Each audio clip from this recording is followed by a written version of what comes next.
माननीय सदस्य श्रीमती सुप्रिया हमारी सुळे जी। नमस्कार मॅडम.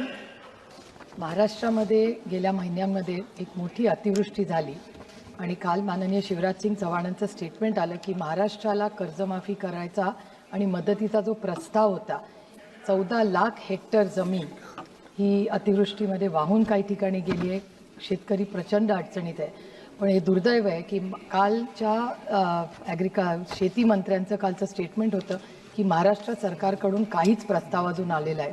हे दुर्दैव आहे की हे सरकार सत्तेमध्ये येताना वारंवार महाराष्ट्राचे माननीय मुख्यमंत्री सातत्याने बोलत होते की आम्ही सरसकट कर्जमाफी करू आणि महाराष्ट्राला शेतकऱ्याला या अतिवृष्टीमध्ये मदत करू, पण तसं होत नाही. आणि कालच्याच दिवसात जे पंचायत राजचं इलेक्शन झालं त्याच्यात हेलिकॉप्टर असेल, प्रायव्हेट असेल, ह्याच्यामध्ये सरकार इतकं मग्न होतं आणि महाराष्ट्राच्या इतिहासात पहिल्यांदा असं झालं की प्रचंड मारामाऱ्या, बंदुकी दाखवणं, इतका सगळा गोंधळ काल पंचायतच्या इलेक्शनमध्ये झाला. हे महाराष्ट्राच्या इतिहासात कधी झालेलं नाही आहे. त्याच्यामुळे दुर्दैव आहे की महाराष्ट्र सरकार मग्न आहे.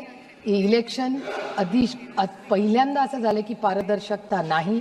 इलेक्शन कमिशनबद्दल महाराष्ट्र मुख्यमंत्रीही बोललेले आहेत की त्याच्यात व्यवस्थित काम नाही. त्याच्यामुळे एकीकडे शेतकरी अडचणीत आलेला आहे, त्याला न्याय द्यायचं काम होत नाही. तर माझी भारत सरकारला विनंती आहे की महाराष्ट्रामध्ये झालेला हा सगळा सावळा गोंधळ इलेक्शनमधला, पंचायतमधला, हा इतिहासात पहिल्यांदा झाला आहे.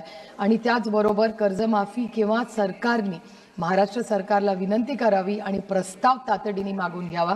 कारण का महाराष्ट्र सरकारच्या शेतकरी हा अत्यंत अडचणीत आहे. त्याचं कंबरडं मोडलेलं आहे आणि आत्ता त्याला मदतीची गरज आहे. धन्यवाद.